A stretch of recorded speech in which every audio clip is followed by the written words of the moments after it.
Hey guys, what's up? This is Smooth from Smooth Coaching, and I just want to make a quick video about why women won't take any risk or won't take that risk. Because some days make you think that dating is a piece of cake, but other times it can be freaking confusing. This can happen especially when you are faced with a difficult situation. Something when a girl refuses to date you despite being attracted to you. You have that experience already, right? So that can happen. You know, but do you know the reason why? Some guys might argue that it's because girls are truly misleading. That's what they think. I don't even know why they think that way. But girls know how, or girls know for a fact that it is not true at all. This usually happens when she sees you as a risk, a risk not worth taking. And in this video wouldn't be about you being an unworthy guy or a guy not worth loving. This is about risk and girls not taking them, right? So don't get me wrong. I'm not saying girls are not risk takers. A lot of girls are risk takers because actually most of them are risk takers. But what I want to emphasize here is the thought process of girls and why they choose to risk and not risk certain things, right? Kind of pretty interesting, right? So here's the thing. It's actually pretty simple. So tracing back thousands and thousands of years ago, back when males went out to hunt for food for families or for their pack, gender roles were established. Males hunt while females stay with their children to take care for them, because of this, in the present time, females are still labeled as people who are supposed to stay at home because of such as outdated roles. So let's be real here. We now live in a modern world where we no longer have to literally hunt for food. Instead, in order for us to provide proper meals at home, we just go to work and earn money. That's it. Working requires either physical labor or office skills, both of which can be performed by both genders. Therefore, making the argument that girls must stay home is invalid. It is invalid. The society has progressed so much that mothers do not have to worry about leaving behind their children at home because there are certain services that provide exactly what they need. People that can take care of their children while they work or while they're working during the day. So let's say these developments have helped both gender. They help both genders progress together, not leaving females behind at home. You might be wondering why. You might be wondering why I'm talking about this when I promised to talk about risk taking.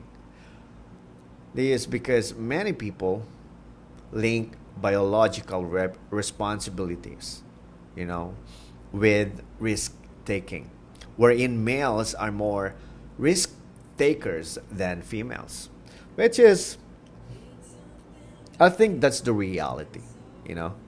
I know there are claims about such things that, but older studies were basically based on anecdotal evidence. Therefore, they couldn't prove that being a risk taker was part of the nature of males. In other words, risky behaviors isn't caused by maleness. Is that the right word? Maleness. So, furthermore, females not making risky decisions was not due to lack of courage and thrill seeking. It was more about the lack of opportunities to participate in them because of the socially conditioned roles. You know, if you know what I mean, it's like some guys don't really do anything because they are uh, socially conditioned. And today, we can see all over the world that females have been fighting for their rights to work and to be able to do what they want without societal restriction, without any restriction from other people, especially male. You know, this is something that they have been working on for many, many, many years, probably hundreds of years. And we as men, giving the privilege to take on risky roles must help them experience it too. You know, meanwhile, as men who are expected to be all thrill seekers and risky decision makers, it is okay if you decide not to be the person society expect you to be. You know, we talk about this in my video where social conditioning was mentioned probably a long time ago. But let me remind you that we should not let these expectations limit for both men and women. You know, don't let this happen. Risk taking is not all about adventures or bungee jumping or skydiving or any extreme sports. You know, a risk is an exposure to danger, and danger is not limited to life or not limited to life threatening activities that I just mentioned. You know, in business, you are supposed to be risk taker too because it requires tricky decision making. You know, as a business owner, you hold the livelihood, okay, the livelihood of many people. That's why every decision is vital to your business or to the company. But risk is not limited to business owners. In fact, everyone is exposed to it. You know, everyone know about it, right? So there are situations that requires us to take dangerous decisions that would affect our everyday life. However, it doesn't mean that everyone becomes risk takers. Many people like to play. Many people like to play the safe hands, or this, or many people like to play it safe. That's what I say. Some get stuck to their old or to their same old situation. There are 8 different types of risk takers according to a group of British psychologists. Okay, so I'll say the first one I remember is worry. Number 2 is prudent. Number 3 is intense. 4 is deliberate. 5 is spontaneous, and 6 is composed. I think number 7 is carefree, and number 8 is adventurous. And I want to explain each of this, but the point there is that we cannot classify people into 2 categories, like risk taker or not. You know, in addition, because there are different types, we can also say that we fall into these variations depending on our personalities. You know, the way we think, the way we think, the way we talk, move, or act, you know, depends on our personality. I don't like my hair. All right. Therefore, following this logic, risk taking does not root from our genders. Okay, boy A can be type 1. Okay, girl B can be type 2. Right? So, both are still risk takers.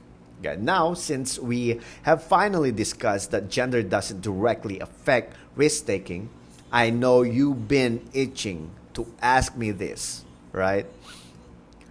If girls are risk takers, then why did she not choose me even though she likes me?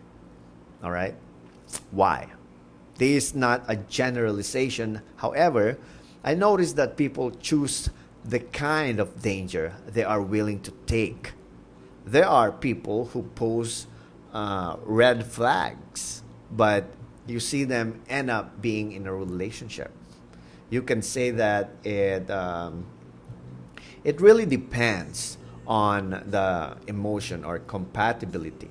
You know, to give a more specific example, let's say here's a situation. Okay, let me think of a situation. Let's say Sarah. Okay, we named Sarah.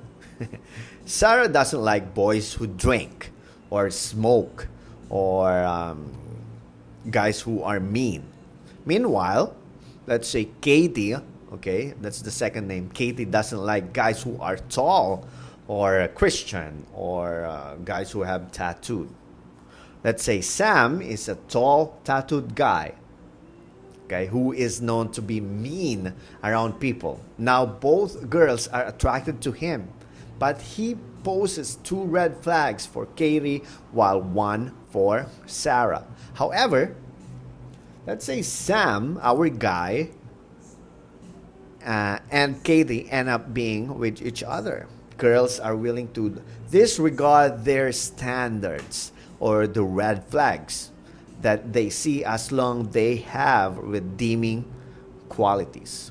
Okay, always remember that they end up because of these redeeming qualities. Although he is mean, he is faithful, and very affectionate. You know, both traits that Katie is looking for a guy. So this demonstrates that everyone is a risk taker. It just takes the right person to take a risk upon.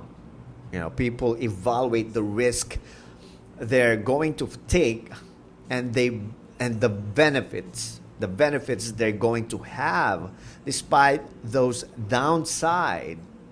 All right, each of us poses a danger to other people, but it takes the right person that will complement our personalities. So for girls out there who is watching me right now, if you think you see some qualities from that person, take the risk, you know. But if you think it's not worth it, then don't. You know, for guys out there, you should know why girls don't take risk. Because of this, I made you this video already. All right. So, but anyway, I hope you learned something here or two on this video. Time for me to go.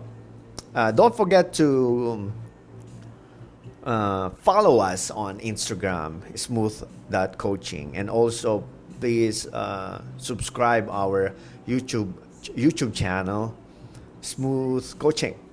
You know, everything is Smooth Coaching.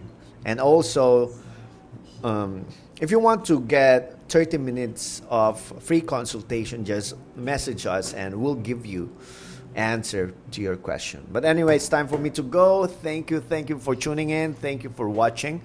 This is Smooth from Smooth Coaching, creating a better you, one step at a time.